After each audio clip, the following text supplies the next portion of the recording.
नमस्कार दोस्तों, कैसे हो आप। आज तारीख 20 नवंबर 2025 दिन गुरुवार है। आइए बात करते हैं आज के मुख्य समाचार में देश भर की तमाम बड़ी खबरों पर नजर डालते हैं। आज पटना के गांधी मैदान में भव्य शपथ ग्रहण होगा, जिसमें प्रधानमंत्री नरेंद्र मोदी भी शामिल होंगे। नीतीश कुमार अब अपनी 10वीं और एनडीए की 8वीं सरकार का नेतृत्व करने जा रहे हैं। इस बार भी बीजेपी के सम्राट चौधरी और विजय सिन्हा डिप्टी सीएम बने रहेंगे। एनडीए को इस चुनाव में रिकॉर्ड बहुमत मिला है। 202 विधायक सदन में पहुंच चुके हैं। बिहार में नीतीश कुमार की अगली सरकार में भी सम्राट चौधरी और विजय कुमार सिन्हा बीजेपी कोटे से डिप्टी सीएम बने रहेंगे। पार्टी विधायकों की बैठक में सम्राट चौधरी और विजय सिन्हा को विधानमंडल दल का नेता और उपनेता चुन लिया गया है। बांग्लादेश में शेख हसीना को मौत की सजा सुनाए जाने के बाद हालात तेजी से बिगड़ रहे हैं। अवामी लीग के कई शीर्ष नेता जो अभी विदेशों में छुप कर रहे हैं, खुलकर सामने आए हैं और भारत से मदद की अपील की है। उनका कहना है कि सैकड़ों नेता निर्वासन में हैं और हजारों कार्यकर्ता जेल में बंद है। वे तभी लौटेंगे जब राजनीतिक माहौल सुरक्षित हो और झूठे मामलों से राहत मिले। अवामी लीग नेताओं ने चेतावनी दी है कि मौजूदा यूनुस सरकार ज्यादा दिन नहीं टिकेगी और इसके नेतृत्व में होने वाला कोई चुनाव स्वीकार्य नहीं होगा। उनका दावा है कि अगर हालात ऐसे ही रहे तो बांग्लादेश दूसरा आतंकी मुल्क बन सकता है। इसलिए भारत से उम्मीद है कि वह इस संकट में निर्णायक भूमिका निभाएगा।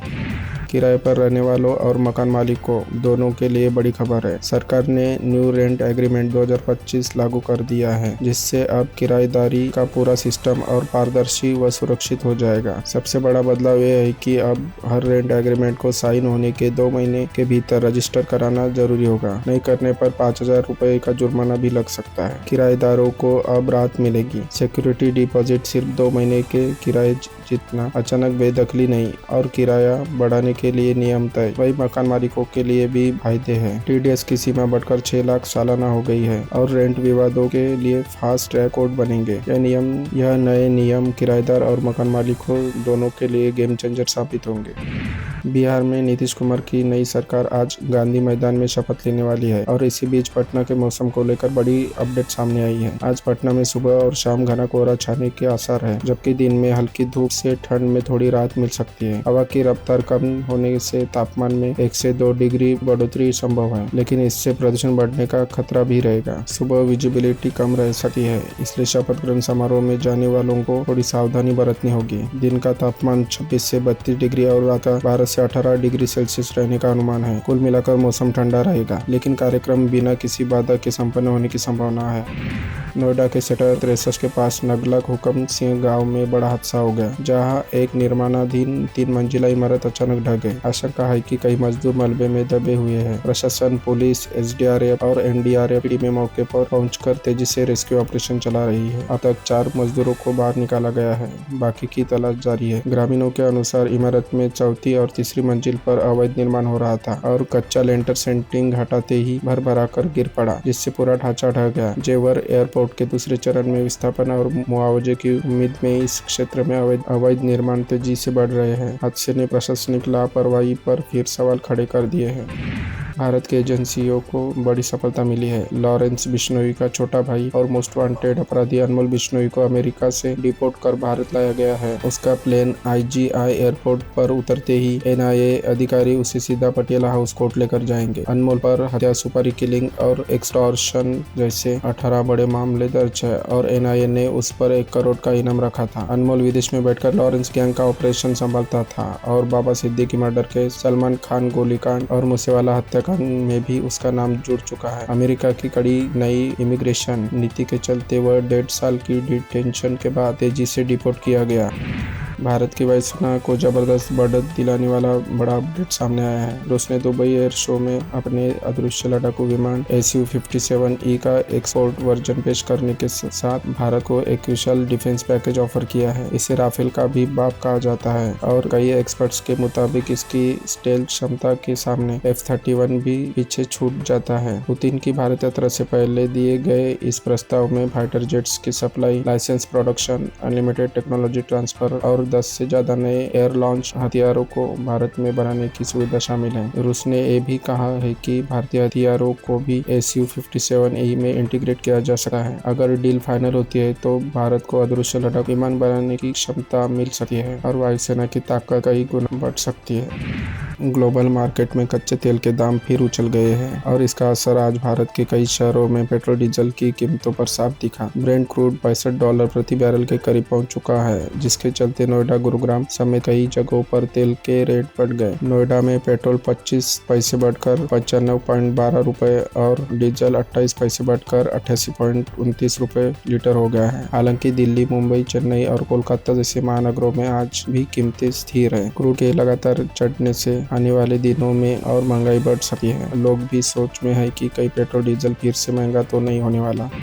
CBSE ने 2026 की 10वीं बोर्ड परीक्षा के लिए नई मार्किंग गाइडलाइन जारी कर दी है, जिससे अब इंटरनल मार्क्स में होने वाली गलतियों पर पूरी तरह रोक लग सकेगी। बोर्ड ने हर विषय के 100 अंकों को पूरा ब्रेकअप, थ्योरी, प्रैक्टिकल प्रोजेक्ट और इंटरनल असेसमेंट साफ साफ बता दिया है। कई स्कूल हर साल अंक अपलोड करते समय गलती कर देते हैं, जिससे छात्रों की मार्कशीट प्रभावित होती थी। इस बार CBSE ने चेतावनी दी है कि अगर स्कूल ने गलती की तो बाद में सुधार का मौका नहीं मिलेगा। छात्रों के लिए भी यह नोटिस बेहद जरूरी है, क्योंकि अब उन्हें पता चल जाएगा कि किस विषय में किस हिस्से का वेटेज कितना है और तैयारी किन पॉइंट्स पर फोकस करके करनी है। पटना वालों के लिए बड़ी खुशखबरी है। जनवरी 2026 के तीसरे हफ्ते से मलाही पकड़ी तक मेट्रो चलने की तैयारी लगभग पूरी हो चुकी है। भूतनाथ रोड से मलाही पकड़ी तक का पूरा ट्रैक तैयार है और दिसंबर तक स्टेशन का काम भी खत्म हो जाएगा। सिर्फ खरमास की वजह से उद्घाटन 14 जनवरी के बाद किया जाएगा। अब ISBT से मलाही पकड़ी तक करीब 6 किलोमीटर से ज्यादा दूरी कवर होगी, इसलिए किराया 30 रुपए तक किया जा सकता है, जबकि भूतनाथ से मलाही पकड़ी तक किराया 15 रुपए ही रहेगा। फिलहाल मेट्रो सिर्फ ISBT से भूतनाथ रोड तक चल रही है और अब नया स्टेशन जुड़ने से लोगों की यात्रा और आसान हो जाएगी। पटना में मेट्रो का नेटवर्क तेजी से आगे बढ़ रहा है। दिल्ली NCR की जहरीली हवा पर सुप्रीम कोर्ट सख्त हो गया है। खतरनाक स्तर तक पहुंच चुके AQI को देखते हुए कोर्ट ने CAQM से कहा है कि स्कूलों में नवंबर-दिसंबर में होने वाली स्पोर्ट्स एक्टिविटीज फिलहाल रोक दी जाए। सुनवाई के दौरान एडवोकेट अपराजिता सिंह ने कहा कि इस प्रदूषण में बच्चों को मैदान में उतारना उन्हें गैस चैम्बर में डालने जैसा होगा। कोर्ट ने इस पर गंभीरता दिखाते हुए खेल प्रतियोगिताओं को आगे बढ़ाने पर विचार करने का निर्देश दिया है। दिल्ली का AQI लगातार 300 से 400 के बीच बना हुआ है। कई इलाकों में 400 से ऊपर पहुंच चुका है। मौसम विभाग के मुताबिक ठंड और धुंध के कारण हालत और बिगड़ सकते हैं। ऐसे में बच्चों की सेहत को लेकर चिंता और बढ़ गई है। दिल्ली NCR में इस समय धुंध और ठंड का डबल अटैक जारी है। बुधवार सुबह इंडिया गेट, कर्तव्य पथ और राजघाट जैसे इलाकों में घनी धुंध से विजिबिलिटी बेहद कम रही और हवा की गुणवत्ता भी खराब श्रेणी में दर्ज की गई। इसी बीच IMD ने देश के कई हिस्सों के लिए बारिश और ठंड को लेकर अलर्ट जारी कर दिया है। मौसम विभाग के अनुसार 19 से 24 नवंबर तक तमिलनाडु में और 19 से 22 नवंबर तक अंडमान निकोबार में भारी बारिश हो सकती है। वहीं मध्य महाराष्ट्र और पश्चिमी मध्य प्रदेश में 19 से 20 नवंबर को शीतलहर की संभावना जताई गई है। दिल्ली में AQI लगातार बेहद खराब से गंभीर श्रेणी में बना हुआ है, जिससे लोगों की परेशानी और बढ़ गई है। व्हाट्सएप का अब तक का सबसे बड़ा डेटा लीक सामने आया है और इसका असर 3.5 अरब यूजर्स तक पहुंच चुका है। रिपोर्ट के मुताबिक मेटा की एक पुरानी गलती के कारण दुनिया भर के व्हाट्सएप यूजर्स के फोन नंबर और प्रोफाइल डेटा सालों तक ऑनलाइन खुले पड़े थे। हैरानी की बात यह है कि सिक्योरिटी रिसर्च ने मेटा को इस खामी के बारे में 2017 में ही चेताया था, लेकिन समस्या 8 साल तक ठीक नहीं की गई। ऑस्ट्रियन रिसर्च का दावा है कि वे आसानी से 3.5 बिलियन यूजर्स का डेटा डाउनलोड कर सकते हैं और यह डेटा डार्क वेब पर बेचा भी जा सकता है। यह मामला किसी बड़े हैक का नहीं बल्कि सिस्टम की बड़ी लापरवाही का नतीजा है। यह सबसे बड़ा रिमाइंडर है कि हमारी डिजिटल पहचान कितनी असुरक्षित हो सकी। RBI अगले महीने करोड़ों लोन लेने वालों को बड़ी राहत दे सकता है। मॉर्गन स्टैनली का अनुमान है कि दिसंबर 2025 की मॉनेटरी पॉलिसी बैठक में रेपो रेट 25 बेसिस पॉइंट घटाया जा सकता है। अगर ऐसा होता है तो रेपो रेट 5.25% पर आ जाएगा, जिसका सीधा फायदा आपकी होम लोन, कार लोन और पर्सनल लोन की EMI में कमी के रूप में दिखेगा। पिछली बैठक में RBI ने रेट्स में बदलाव नहीं किया था, लेकिन लगातार गिर रही महंगाई दर ने अब उम्मीद जगा दी है। रिपोर्ट के मुताबिक RBI अभी भी सतर्क रुख अपनाएगा और आगे के फैसले आर्थिक डेटा के आधार पर ही करेगा। अगर यह कटौती होती है तो त्योहारों के बाद आम लोगों की जेब को वाकई बड़ी राहत मिलेगी। दिल्ली के यात्रियों के लिए जरूरी खबर। रेलवे ने ऐलान किया है कि 12 नवंबर की रात 12:15 बजे से 23 नवंबर सुबह 4:45 बजे तक यानी पूरे 5 घंटे PRS सेवाएं बंद रहेगी। इस दौरान ticket booking, cancellation, PNR status, current reservation, internet booking और इंक्वायरी जैसी कोई भी सुविधा काम नहीं करेगी। दरअसल रेलवे पुराने कोर स्विच को बदलकर नया सिस्टम लगा रहा है ताकि आगे सेवाएं और तेज और सुरक्षित चल सके। यही कारण है कि इन घंटों में दिल्ली जोन का पूरा PRS सिस्टम शटडाउन रहेगा। अच्छी बात यह है कि यह काम रात के ऑफ पीक समय में किया जा रहा है ताकि यात्रियों को कम से कम परेशानी हो। अगर आप इन तारीखों पर ट्रेन प्लान कर रहे हैं तो पहले इसे सारी बुकिंग और जानकारी चेक कर ले। साल 2026 की शुरुआत खगोलीय रूप से बेहद खास रहने वाली है। नए साल में 2 बड़े ग्रहणों का अनोखा संयोग बन रहा है। पहला सूर्य ग्रहण 17 फरवरी 2026 को लगेगा, जो एक शानदार रिंग ऑफ फायर का नजारा दिखाएगा। हालांकि यह ग्रहण भारत में दिखाई नहीं देगा, लेकिन अंटार्कटिका, दक्षिण अफ्रीका और दक्षिण अमेरिका के कुछ हिस्सों में देखा जा सकेगा। इसके बाद 3 मार्च 2026 को फाल्गुन पूर्णिमा और होली के दिन लगेगा साल का पहला चंद्र ग्रहण। यह 20 मिनट का खंडग्रास चंद्र ग्रहण भारत में पूरी तरह दिखाई देगा, इसलिए सूतक काल भी मान्य होगा। यह ग्रहण एशिया, ऑस्ट्रेलिया और दोनों अमेरिका में भी नजर आएगा। नए साल की शुरुआत ही ऐसे दुर्लभ खगोलीय नजारों से होने वाली है। ओडिया म्यूजिक इंडस्ट्री से बेहद दुखद खबर सामने आई है। सिर्फ 36 साल की उम्र में लोकप्रिय सिंगर हुमायूं सागर का एम्स भुवनेश्वर में निधन हो गया। पिछले कई दिनों से वह pneumonia, liver failure, multi organ dysfunctions जैसी गंभीर बीमारियों से लड़ रहे थे। सोमवार रात 9:08 पर उन्होंने आखिरी सांस ली। उनके अचानक निधन से फैंस और संगीत जगत सदमे में है। सोशल मीडिया पर लोग नम आंखों से उन्हें याद कर रहे हैं। CM मोहन चरण मांझी ने भी गहरा शोक जताते हुए कहा कि हुमायूं सागर का जाना ओडिया संगीत जगत की बड़ी क्षति है। इतने कम उम्र में इतने टैलेंटेड कलाकार का दुनिया से जाना सबको हिला गया है। सोने चांदी खरीदने वालों के लिए बड़ी खबर। शादियों के सीजन में लगातार चौथे दिन दोनों धातुओं के दाम भारी गिरावट के साथ नीचे आ गए। 24 कैरेट सोना आज 1558 रुपए सस्ता होकर 1,21,366 प्रति 10 ग्राम पर आ गया, जबकि ऑल टाइम हाई से अब तक सोना 9,508 रुपए टूट चुका है। चांदी भी नहीं रुकी, आज 3,383 रुपए की गिरावट के साथ 1,51,850 प्रति किलो पर खुली और हाई लेवल से अब तक 26,250 सस्ती हो गई। 23, 22 और 18 कैरेट में भी अच्छी खासी कमी देखने को मिली है। शादी ब्याह के बीच एक गिरावट खरीदारों के लिए बेहतरीन मौका मानी जा रही है। मार्केट में आगे क्या होगा, सभी की नजरें अब इसी पर टिक गई है। बिहार बोर्ड की इंटर और मैट्रिक 2026 की सेंटअप परीक्षा आज 19 नवंबर से शुरू हो रही है, जो छात्रों के लिए बेहद महत्वपूर्ण है, क्योंकि इसी में पास होने पर ही वे मुख्य परीक्षा में बैठ पाएंगे। इंटर की थ्योरी परीक्षा 19 से 26 और प्रैक्टिकल 27 से 29 नवंबर तक होगी। मैट्रिक के सेंटअप 19 से 22 नवंबर जबकि प्रैक्टिकल 24 नवंबर को होगा। परीक्षा में शामिल होने के लिए 75% उपस्थिति अनिवार्य है। बोर्ड ने साफ कहा है कि सेंटअप में फेल या अनुपस्थित रहने वाले छात्रों को एडमिट कार्ड जारी नहीं किया जाएगा। परीक्षा 2 शिफ्टों में होगी, सुबह 9:30 से 11:15 और दोपहर 2 से 5:15 बजे तक। विद्यालयों को परिणाम 2 दिसंबर तक DEO ऑफिस में जमा करना अनिवार्य है। सऊदी अरब में हुए दर्दनाक बस हादसे ने सभी को झकझोर दिया। उम्रा यात्रा पर गई बस डीजल टैंकर से टकरा गई और देखते ही देखते आग का गोला बन गई, जिसमें 46 यात्रियों में से सिर्फ एक इंसान मोहम्मद अब्दुल शोएब ही जीवित बच पाए। शोएब ड्राइवर की सीट के पास बैठे थे और हादसे के बाद खिड़की से कूदकर किसी तरह बाहर निकल आए। बाकी यात्री गहरी नींद में थे और बाहर निकलने का मौका ही नहीं मिला। शोएब की हालत गंभीर है और उन्हें ICU में भर्ती कराया गया है। उनके परिवार ने बताया कि सुबह फोन कर उन्होंने बस इतना कहा, मैं किसी तरह बच गया, बाकी सब जल गए। यह हादसा पूरी तरह दिल दहला देने वाला है। बांग्लादेश एक बार फिर उथल पुथल में है। पूर्व प्रधानमंत्री शेख हसीना को मौत की सजा सुनाए जाने के बाद ढाका की सड़कों पर भारी विरोध शुरू हो गया है। आवामी लीग के समर्थक जगह जगह प्रदर्शन कर रहे हैं और कई जगह पुलिस को लाठीचार्ज और आंसू गैस का इस्तेमाल करना पड़ा। स्थानीय रिपोर्ट्स के अनुसार अब तक 2 लोगों की मौत हो चुकी है। अंतरिम सरकार और सेना पर राजनीतिक बदले का आरोप लगाते हुए आवामी लीग ने 2 दिन के देशव्यापी बंद का ऐलान किया है। खास बात यह है कि पिछले वर्ष हुए हिंसक विद्रोह के मामले में हसीना सहित पूर्व गृह मंत्री को भी दोषी ठहराया गया था। फैसले के बाद बांग्लादेश में तनाव लगातार बढ़ता जा रहा है।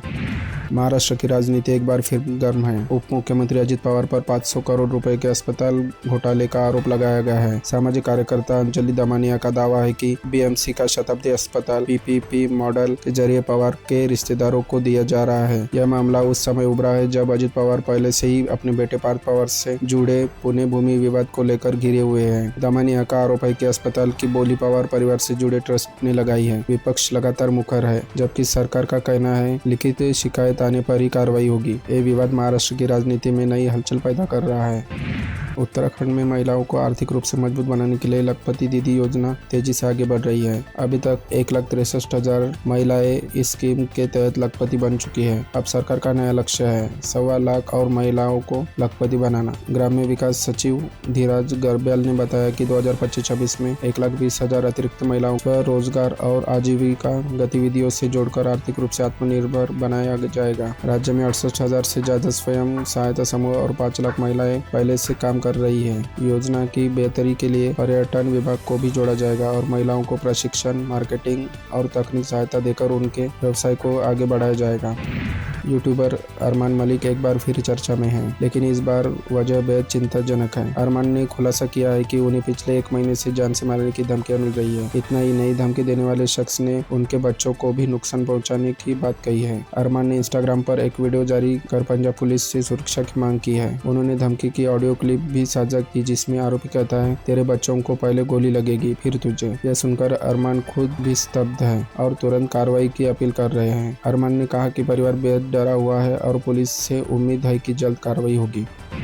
सबसे बड़ी खबर है बिहार की नई सरकार को लेकर। विधानसभा चुनाव के बाद अब शपथ ग्रहण की तैयारी पूरी हो चुकी है। 20 नवंबर को पटना के गांधी मैदान में नीतीश कुमार शपथ लेंगे, जहां पीएम मोदी और कई राज्यों के मुख्यमंत्री मौजूद रहेंगे। करीब 1 लाख लोगों की भीड़ जुटने की उम्मीद है। सरकार गठन का फार्मूला भी लगभग तय हो गया है। विधानसभा अध्यक्ष का पद बीजेपी को मिलेगा और 2 उप मुख्यमंत्री भी बीजेपी कोटे से होंगे। चिराग पासवान की पार्टी को डिप्टी सीएम पद मिलने की संभावना अब बेहद कम हो गई है। बिहार की राजनीति में एक बार फिर बड़ा बदलाव दिखने वाला है।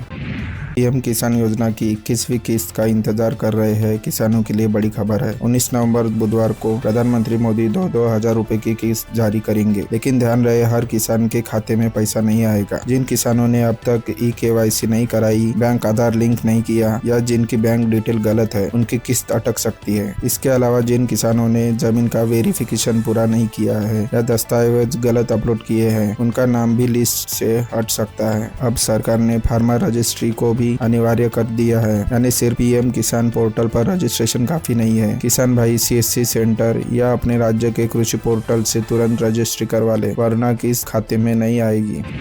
बिहार में एनडीए की बड़ी जीत के बाद सरकार गठन की तैयारियां तेज हो गई है। सूत्रों के मुताबिक नई सरकार में बीजेपी के 15-16 और जेडीयू के करीब 14 मंत्री शामिल किए जा सकते हैं। 243 सीटों में से एनडीए ने 202 सीटों पर कब्जा किया है, जिसमें बीजेपी 90 सीटों के साथ सबसे बड़ी पार्टी बनकर उभरी है। शपथ ग्रहण 19 या 20 नवंबर को होने की संभावना है। फिलहाल दोनों दल नए चेहरों को लेकर मंथन में जुटे हैं। दूसरी तरफ आरजेडी में हार के बाद घमासान जारी है। रोहिणी आचार्य के बाद शिवानंद तिवारी ने भी तेजस्वी यादव पर सवाल उठाए हैं। अगले कुछ दिन बिहार की राजनीति के लिए बेहद अहम रहने वाले हैं। कौन मंत्री बनेगा और आरजेडी की अंदरूनी लड़ाई कहां तक जाएगी, सबकी नजर इसी पर है।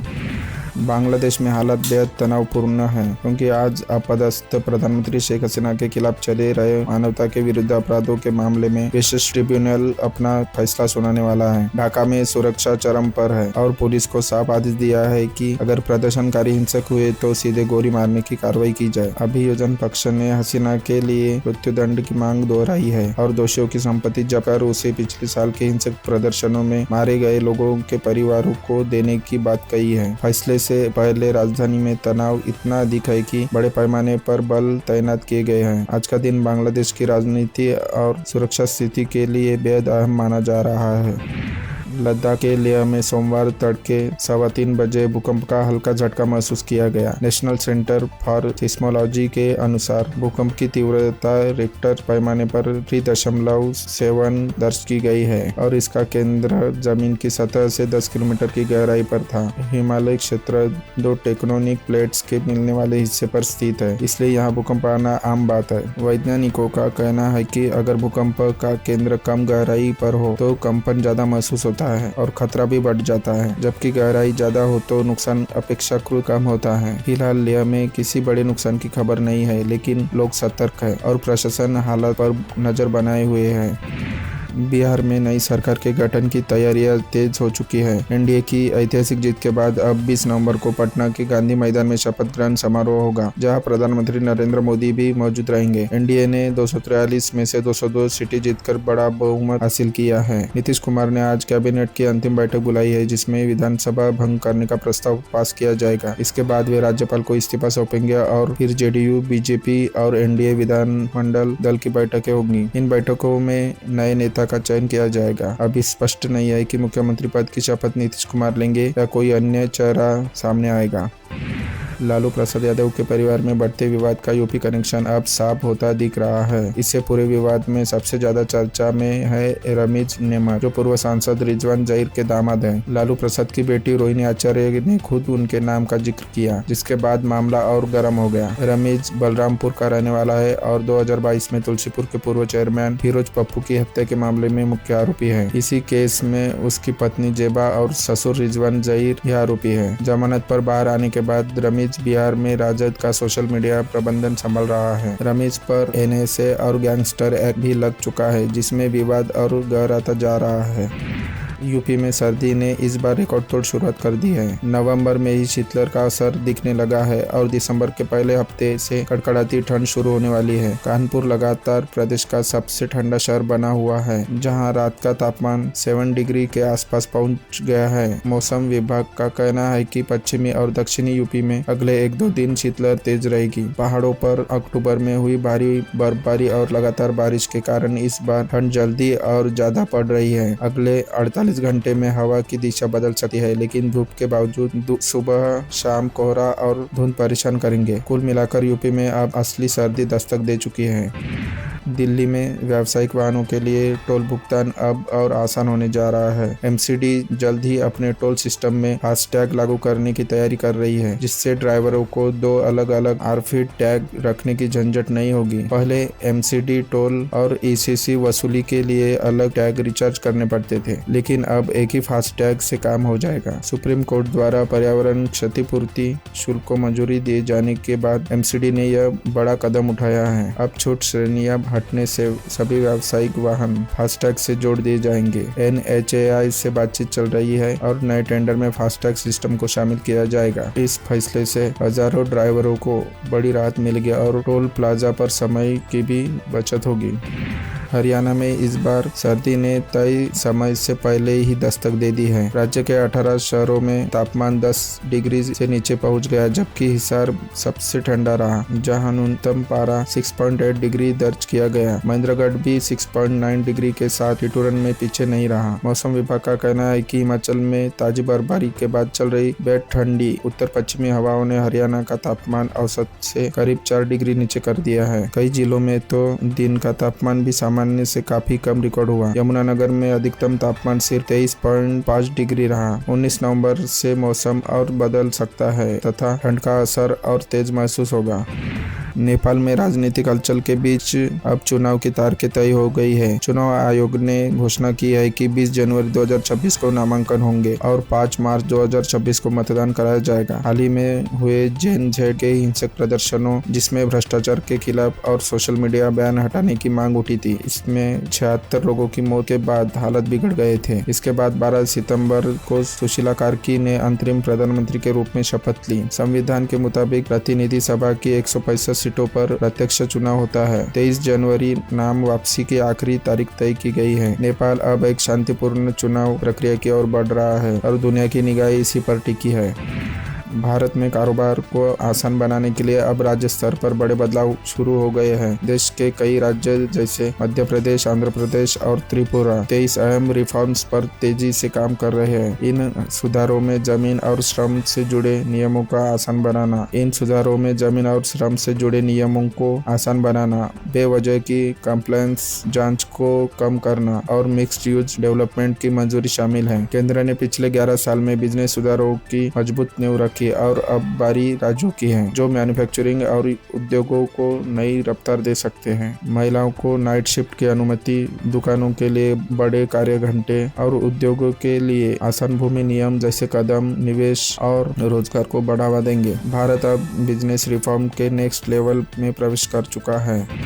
भारत को समुद्र की सुरक्षा के लिए नया स्वदेशी रक्षक मिलने जा रहा है। पनडुब्बी रोधी युद्धपोत माहे कोचिन शिपयार्ड में बने इस उतले जलयान का चलावरण 24 नवंबर 2025 को होगा। इसकी सबसे बड़ी ताकत है कि इसे 80% से अधिक स्वदेशी सामग्री से तैयार किया गया है, जो आत्मनिर्भर भारत की बड़ी उपलब्धि है। आकार में छोटा होने के बावजूद माहे बेहद तेज, सटीक और एडवांस तकनीक वाला जहाज है। इसे पनडुब्बियों का पता लगाने, तटीय इलाकों में गश्त करने और समुद्री रास्तों की सुरक्षा के लिए डिजाइन किया गया है। इसका नाम मालाबार तट के ऐतिहासिक शहर माहे पर रखा गया है और इसके प्रतीक पर कलारीपयट्टू की प्रसिद्ध उरुमी तलवार अंकित है, जो इसकी चपलता और ताकत को दर्शाती है। यह जहाज उतले पानी में भी शानदार ऑपरेशन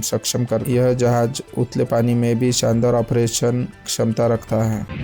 धीरे धीरे धर्मेंद्र की तबीयत में सुधार नजर आ रहा है और देओल परिवार अब उनके 90वें जन्मदिन को खास बनाने की तैयारी में जुट गया है। हिमेन धर्मेंद्र इस समय घर पर ही रिकवर कर रहे हैं। ब्रिज कैंडी अस्पताल से छुट्टी मिलने के बाद उनकी सेहत में लगातार सुधार बताया जा रहा है। रिपोर्ट्स के मुताबिक पिछली तबीयत बिगड़ने के बाद अब उनकी हालत स्थिर है। ईशा देओल ने अपने 2 नवंबर के जन्मदिन की पार्टी पिता की सेहत को देखते हुए रद्द कर दी थी और अब परिवार दोनों के बर्थडे साथ मनाने की सोच रहा है। 8 दिसंबर को धर्मेंद्र 90 साल के हो जाएंगे। डॉक्टरों ने भी हाल ही में उन्हें अस्पताल से छुट्टी दी है। हालांकि मेडिकल टेस्ट की डिटेल्स सामने नहीं आई है। चीन ने अंतरिक्ष में भेजे गए 4 चूहों को आखिरकार धरती पर वापस ला लिया है। 2 नर और 2 मादा चूहे लंबे समय तक कक्षा में इसलिए रहे क्योंकि उनके वापसी यान को नुकसान पहुंच सकता था। लौटते ही इन्हें वैज्ञानिकों को सौंप दिया गया ताकि यह पता लगाया जा सके कि अंतरिक्ष का असर छोटे जानवरों पर कैसा पड़ता है। शुरुआती रिपोर्ट बताती है कि अंतरिक्ष में चूहों ने कम खाना खाया लेकिन पानी ज्यादा पिया। वैज्ञानिकों का कहना है कि भारहीनता और सीमित जगह का असर समझने के लिए यह मिशन बेहद अहम रहा। चूहों पर 24 घंटे निगरानी रखी गई और वे जल्द ही माइक्रोग्रेविटी वातावरण में ढल गए। यह प्रयोग भविष्य में जीव विज्ञान से जुड़े अंतरिक्ष मिशनों की दिशा तय करेगा। बिहार में नई सरकार गठन को लेकर हलचल तेज होती दिख रही है। एनडीए ने इस बार भी नीतीश कुमार के नेतृत्व में चुनाव लड़ा और उनकी साफ सुथरी छवि के साथ जनहित योजनाओं का गठबंधन को बड़ा फायदा मिला। हालांकि चर्चा यह भी है कि क्या अगली सरकार में मुख्यमंत्री की कुर्सी पर नीतीश ही बैठे रहेंगे। 243 सीटों वाली विधानसभा में एनडीए को 202 सीटों की ऐतिहासिक जीत मिली है, जो बहुमत से काफी आगे है। वही महागठबंधन सिर्फ 35 सीटों पर सिमट गया। इस बीच रामविलास के राष्ट्रीय अध्यक्ष और केंद्रीय मंत्री चिराग पासवान ने पटना में नीतीश कुमार से मुलाकात की। उनकी पार्टी इस बार 19 सीटें जीतकर उभरी है। मुलाकात के बाद चिराग ने तस्वीर साझा करते हुए लिखा कि उन्होंने नीतीश कुमार को एनडीए की प्रचंड जीत की बधाई दी।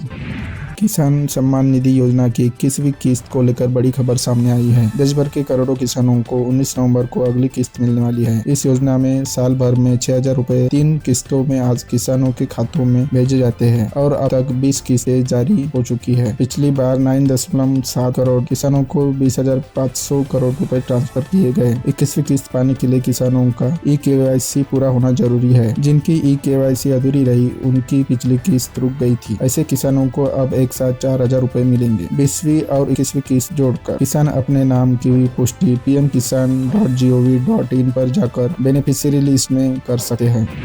काराकाट सीट पर मिली हार के बाद पवन सिंह की पत्नी और निर्दलीय उम्मीदवार ज्योति सिंह ने चुनाव प्रक्रिया पर गंभीर सवाल उठाए हैं। उनका आरोप है कि मतदान के दौरान ईवीएम मशीनें बार बार खराब कराई गई और वोटिंग को जानबूझकर धीमा किया गया। ज्योति सिंह का दावा है कि वे निर्दलीय होते हुए भी सभी पर भारी पड़ रही थी, इसलिए गड़बड़ी की गई। उन्होंने यह भी कहा कि गिनती के दौरान उनके समर्थकों पर लाठीचार्ज कराया गया, जिसका जवाब प्रशासन को देना चाहिए। ज्योति सिंह ने चुनाव आयोग से काराकाट में दोबारा मतदान कराने की मांग की है और कहा कि अपने समर्थकों के लिए जेल भी जाना पड़े तो पीछे नहीं हटेंगी। बिहार चुनाव नतीजों के बाद बीजेपी ने बड़ा कदम उठाते हुए पूर्व केंद्रीय मंत्री और आरा के पूर्व सांसद आर.के. सिंह को पार्टी से निष्कासित कर दिया है। उन पर अनुशासनहीनता और पार्टी विरोधी गतिविधियों के गंभीर आरोप लगे थे। चुनाव के दौरान आर.के. सिंह ने कई बार नीतीश सरकार और पार्टी नेतृत्व पर सवाल उठाए, जिससे बीजेपी की छवि पर असर पड़ा। उन्होंने हाल ही में प्रशांत किशोर के बयानों का भी समर्थन किया था, जिसे पार्टी ने संगठनात्मक लाइन के खिलाफ माना। सबसे बड़ा विवाद तब हुआ जब आर.के. सिंह ने डिप्टी सीएम सम्राट चौधरी, अनंत सिंह और सूरजभान सिंह को हत्या का आरोपी बताया। उन्होंने सरकार पर 62,000 करोड़ के बिजली घोटाले और अडानी समूह से महंगी दरों पर बिजली खरीदने का आरोप भी लगाया। तिरुवनंतपुरम में एक दुखद घटना सामने आई है, जहां आरएसएस कार्यकर्ता आनंद के थम्पी ने कथित तौर पर आत्महत्या कर ली। पुलिस के अनुसार वे अपने घर के पास बने शेड में फांसी से लटके मिले। माना जा रहा है कि आगामी स्थानीय निकाय चुनाव में बीजेपी का टिकट न मिलने से वे गहरी निराशा में थे। थम्पी त्रिकन्नापुरम वार्ड से बीजेपी प्रत्याशी बनने की उम्मीद कर रहे थे, लेकिन सूची में नाम न मिलने के बाद उन्होंने सोशल मीडिया पर स्वतंत्र उम्मीदवार बनने की घोषणा भी कर दी थी। आत्महत्या से पहले उन्होंने दोस्तों को एक व्हाट्सएप संदेश भेजा, जिसमें आरएसएस और बीजेपी नेताओं पर गंभीर आरोप लगाए और दावा किया कि कुछ स्थानीय नेता रेत माफिया से जुड़े हैं। दोस्तों ने उन्हें बचाने की कोशिश की, लेकिन अस्पताल में उनकी मौत हो गई। बीजेपी राज्य अध्यक्ष ने घटना पर दुख जताते हुए जांच की बात कही है। उधर शिवसेना ने दावा किया कि थम्पी टिकट न मिलने के बाद उनके संपर्क में आए थे। पुलिस मामले की जांच कर रही है। अमेरिकी राष्ट्रपति डोनाल्ड ट्रंप ने दुनिया भर से आयात होने वाले कई उत्पादों पर लगाए गए टैरिफ को अचानक वापस लेने का फैसला किया है। बीफ, कॉफी और कई ट्रॉपिकल फलों सहित कई वस्तुओं पर अमेरिकी शुल्क हटाने का ऐलान उन्होंने शुक्रवार को किया। माना जा रहा है कि बढ़ती महंगाई और उपभोक्ता कीमतों पर दबाव को देखते हुए ट्रंप प्रशासन को यह कदम उठाना पड़ा। डेमोक्रेट्स ने कहा कि ट्रंप ने आखिर स्वीकार कर लिया कि उनके टैरिफ से अमेरिकी लोगों की जेब पर बोझ बढ़ रहा था। ट्रंप का दूसरा कार्यकाल अब तक भारी आयात शुल्क पर आधारित रहा है, जिसका उद्देश्य घरेलू उद्योग को बढ़ावा देना था। लेकिन हाल के चुनाव में मतदाताओं ने आर्थिक मुद्दों को सबसे बड़ी चिंता बताया और कई राज्यों में डेमोक्रेट्स को भारी समर्थन मिला। ऐसे में यह नीति बदलाव बेहद अहम माना जा रहा है।